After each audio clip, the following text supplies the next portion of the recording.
Fairy Tales। हीनस्ल और Gretel, चुड़ैल का इंतकाम, हिम्मत और जादू की कहानी।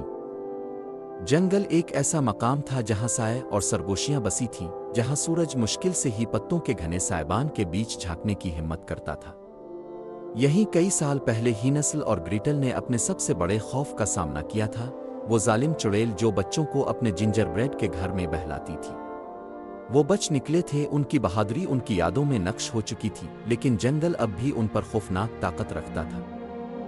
अब दरख्तों के बीच गुमशुदा बच्चों की सरगोशियां गूंज रही थीं, और जो खौफ एक बार खत्म हो चुका था, वो पहले से ज्यादा ताकतवर होकर वापस आ गया था। हीनस्ल, जो अब एक माहिर शिकारी था और जिसकी नजर बाज की तरह तेज थी, ने अपने कंधों पर जिम्मेदारी का बोझ महसूस किया। इसे चुड़ैल की हंसी, जिंजर ब्रेड की खुशबू और वो खौफ याद आया जो इसने और ग्रेटल ने इस वक्त महसूस किया था जब वो बच निकलने के लिए जिदोजहद कर रहे थे। वो जानता था कि जंगल में कुछ राज छुपे हैं, वो राज जो सिर्फ वही लोग बेनकाब कर सकते हैं जो उसकी गहराइयों में जाने की हिम्मत रखते हैं। इसकी बहन ग्रेटल अब वो शर्मीली लड़की नहीं रही थी जो चुड़ैल के हाथों लरजती थी। वो एक मजबूत, होशियार औरत बन चुकी थी और उसकी आंखों में जंगल की हिकमत की झलक थी। मिलकर उन्होंने गुमशुदगियों की तहकीकात करने का फैसला किया। देहाती चुड़ैल की यादों से परेशान, खौफजदा थे। वो एक पुरस्कार शख्सियत की कहानियां सुनाते थे, एक औरत जिसकी सुर्ख चमकती आंखें थीं और ऐसी आवाज थी जो दरख्तों से परिंदों को अपनी तरफ माइल कर सकती थी। हीनस्ल और ग्रेटल जानते थे कि उन्हें जल्दी अमल करना होगा। उन्होंने सामान से अपने बस्ते भरे, उनके दिल खौफ और अज़्म के इम्तिजाज से धड़क रहे थे। जैसे ही वो जंगल में दाखिल हुए, हवा में सनोबर और गीली मिट्टी की खुशबू भर गई। दरख्त उनके अर्द गिर्द सिमटते महसूस हुए, उनकी शाखें ढांचों की उंगलियों की तरह बाहर को फैल रही थीं। सूरज आसमान में एक मध्यम गोला घने पत्तों को चीरने के लिए जिदोजहद कर रहा था, जिसकी वजह से लंबे खौफनाक साए पड़ रहे थे। हीनस्ल अपने हवास बेदार किए किसी भी आवाज के लिए चौकस था जो खतरे की मौजूदगी जाहिर कर सकती। इसने झाड़ियों में हरकत की एक झलक देखी, एक जोड़ी रोशन पीली आंखें उन्हें घोर रही थी। एक काला बली चमकदार और लचकदार लंबी झाड़ीदार दम के साथ सायों में गायब हो गई। ग्रेटल ने, जिसका हाथ उसके खंजर के दस्ते पर था, अपनी रीढ़ की हड्डी में एक सर्द लहर महसूस की। वो जानती थी कि यह जंगल सिर्फ खूबसूरती का नहीं बल्कि खतरे का भी मकाम है।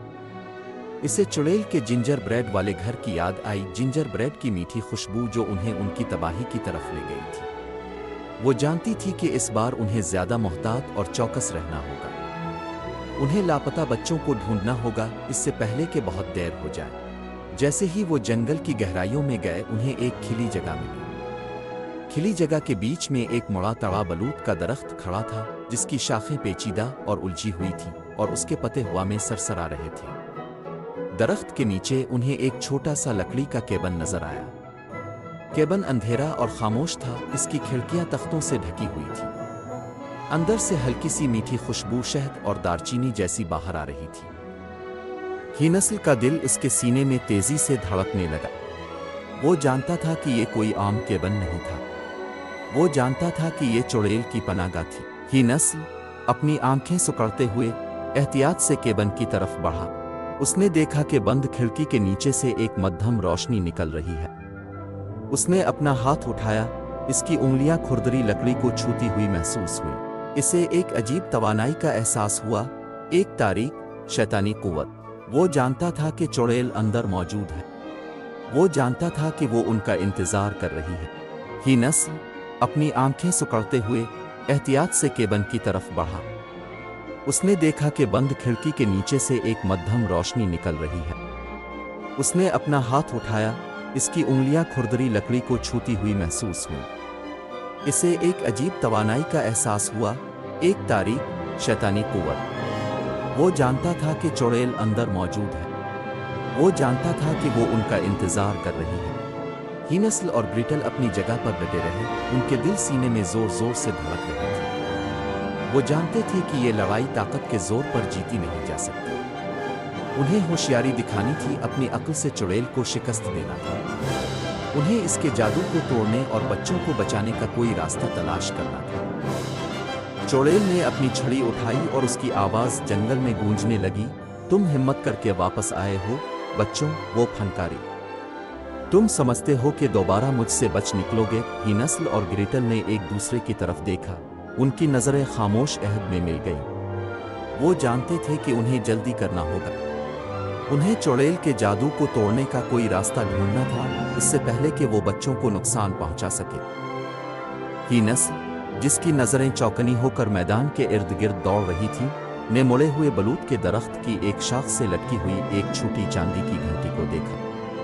इसे चुड़ैल की कमजोरी याद आई, वो चांदी से डरती थी। इसे मालूम था कि ये घंटी उनका हथियार बन सकती है। उसने फौरन घंटी की तरफ हाथ बढ़ाया, इसकी उंगलियां ठंडी धात को छूती हुई गई। उसने घंटी को खींचा, इसकी आवाज जंगल में गूंजने लगी, एक ऐसी आवाज जो चुड़ैल की रीढ़ की हड्डी में सनसनी दौड़ा गई। चुड़ैल ने चीख मारी, उसकी आंखें खौफ से फैल गईं। वो पीछे हट गई, इसका स्टाफ उसके हाथ से गिर गया। जो बच्चे चुड़ैल के गार में कैद थे, उन्होंने घंटी की आवाज सुनी और उनके अंदर उम्मीद की एक लहर दौड़ गई। उन्हें मालूम था कि हीनस्ल और ग्रेटेल उन्हें बचाने के लिए आए हैं। उन्होंने पुकारा, उनकी आवाजें जंगल में गूंज गईं, ये एक बेजार मदद की पुकार थी। चुड़ैल, जिसकी ताकत कमजोर हो रही थी, मुड़ी और जंगल की तारीकी में भाग गई, इसकी आहें दूर तक मद्धम हो गईं। हीनस्ल और ग्रेटेल, जिनके दिलों में सुकून का एहसास था, केबन में दौड़े और बच्चों को आजाद कर लिया। बच्चे, जिनकी आंखों में शुक्रगुजारी थी, अपने बचाने वालों को गिले लगाकर रो पड़े, उनके आंसू आजादी की खुशी में मिल गए।